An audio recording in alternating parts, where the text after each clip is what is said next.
Diddy has no limits, no morals, and no bounds. He even goes after 10-year-olds allegedly. In this new court case finding, the lawsuit entails many horrifying details of what happens to this young kid who wanted to be a star. Parents of this plaintiff, who was 10 years old at the time, wanted to help his career, so they hired an industry consultant who then suggested that they fly to New York to meet with producers and many people in the music scene. So they ended up getting a meeting with Diddy, and the meeting was guised as an audition in a hotel room.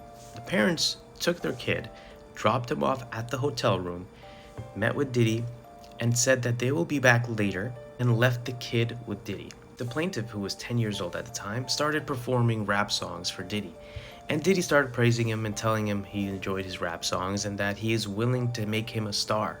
But how far is he willing to go? What would he do to become a star? The young 10-year-old at the time responded with, "I would do anything." And what happens next is completely disgusting. One of the unknown individuals that were there with Diddy gave the young 10-year-old at the time, the plaintiff, allegedly a soda drink. And when he drank it, in his words, he says that he felt funny. The individual then states that he believes that this was mixed with something, most likely GHB, as a common thing that Diddy does to his victims. In the documents, it alleges that this device was used by Combs or his employees and agents to put GHB into the drinks. Now, the plaintiff alleges he started feeling the effects of this drink, and Diddy started to ask him to come closer. And he did. Once he got closer, he got pushed down by Diddy, and then Diddy told him these haunting words. He said, "Sometimes you have to do things that you don't want to do." Diddy then allegedly opened his pants, showed it, and asked him to do something to it. And the individual refused. So then Diddy forced it. And obviously, you could put two and two together. It's the worst possible thing you can imagine.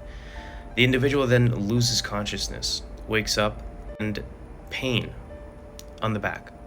And he started crying, and he was asking for his parents. Now, when his parents came to pick him up, they knew something was wrong.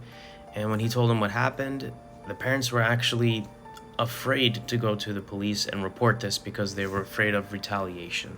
I don't know how any parents can be afraid of that, because when it's your child, you do everything in your power to protect your child and to do what it takes to make sure that whoever hurt them will get their just desserts.